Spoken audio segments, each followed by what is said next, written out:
imkonim bo'lsa edi qaniydi shu on. Qaysidir manzilga bilmadim qayon.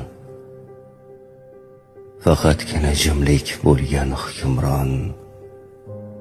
İnsanları yo'q joyga ketgim kelyapti.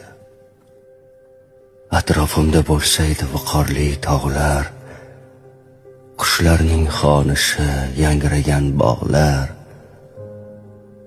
dunyo shovqinidan charchagan chog'lar, insonlari yo'q joyga ketgim kelyapti.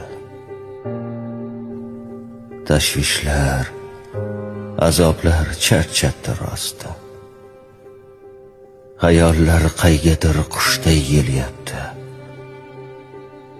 Buncha malomatkash axir odamlar, insonlari yo'q joyga ketgim kelyapti. Barchasidan charchadim rosti.